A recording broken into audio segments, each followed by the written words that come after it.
कहीं आप चाय के शौकीन तो नहीं हो जाइए सावधान। आपके घर तक पहुंचने वाला दूध, नन्हे मुन्ने बच्चों तक पहुंचने वाला दूध, कहीं रेबीज संक्रमित तो नहीं।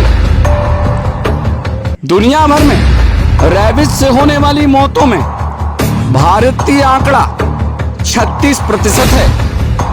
हाल ही में 2 जुलाई को रेबीज इन्फेक्शन के चलते कबड्डी प्लेयर की हुई है मौत।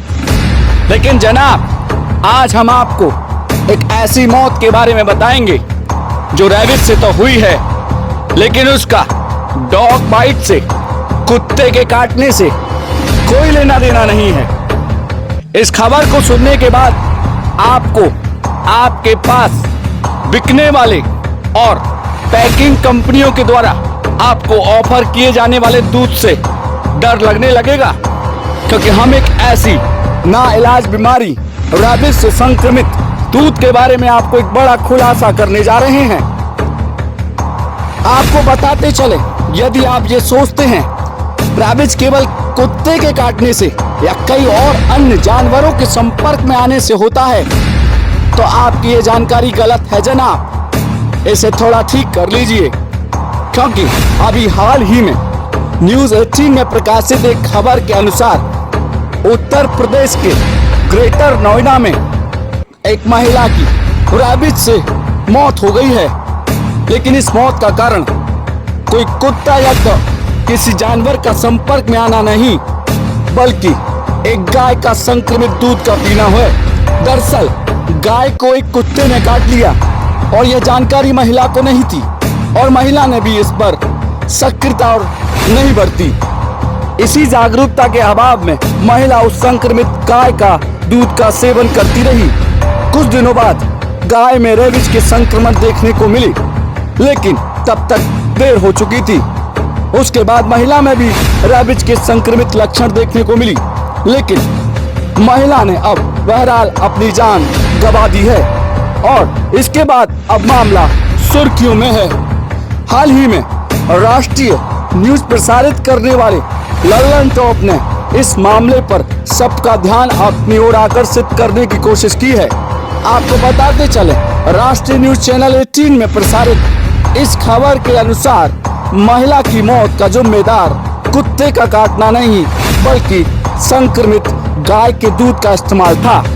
लेकिन ये संक्रमित गाय के दूध को आप कैसे तय करेंगे कि आपके बाजार में, आपके घर के पास मिलने वाला दूध किसी संक्रमित गाय के द्वारा आपके घर तक नहीं पहुंचा होगा?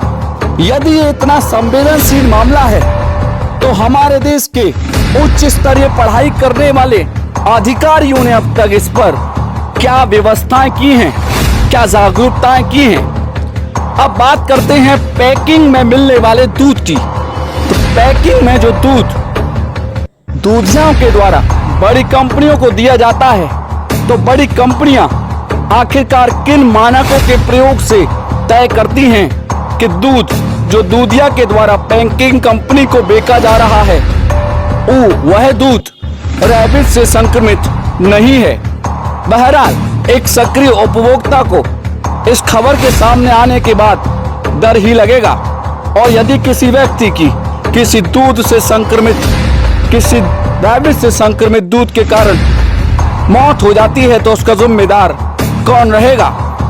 मैं आपको आगाह करना चाहता हूं और देश के राष्ट्रीय मीडिया चैनलों से कहना चाहता हूं कि इस मुद्दे पर ज्यादा से ज्यादा जागरूकता और प्रश्नोत्तरी करें, ताकि ये तय हो सके कि पैकिंग दूध कंपनियां जो दूध हमें परोसती हैं, वह पूरी तरह से सुरक्षित है या नहीं। अब उपभोक्ता के सामने ये सवाल है कि आसपास जो खुले बर्तनों में दूध का विक्रय होता है, वह विभिन्न गांवों से दूधियाओं के द्वारा कलेक्ट कर लाया जाता है।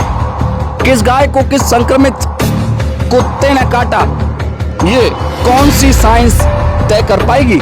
और एक उपभोक्ता कैसे पता लगा पाएगा कि उसके पास की दुकान में मिलने वाला दूध रेबीज से संक्रमित तो नहीं है? और आने वाले 3 या 6 महीने या साल भर में रेबीज से संक्रमित होने वाला पेशेंट किसी संक्रमित दूध के कारण तो रेबिस से संक्रमित नहीं हुआ है। जो पैकिंग दूध कंपनियां गांव के छोटे छोटे दूधियों से दूध को कलेक्ट करती हैं, वह किन मानकों के आधार पर ये तय करती होंगी कि जो दूधियाओं के द्वारा उन्हें दूध दिया जा रहा है वह एक स्वस्थ गाय का दूध है, वह किसी कुत्ते के काटी हुई गाय का या रेबिस संक्रमित कुत्ते के काटी हुई गाय का दूध नहीं है, या दूध को कलेक्ट करने के बाद इन पैकिंग कंपनियों के द्वारा कौन से मानकों का प्रयोग किया जाता है जिससे कि उपभोक्ता इस दूध को पूरी तरह से सुरक्षित समझ सके।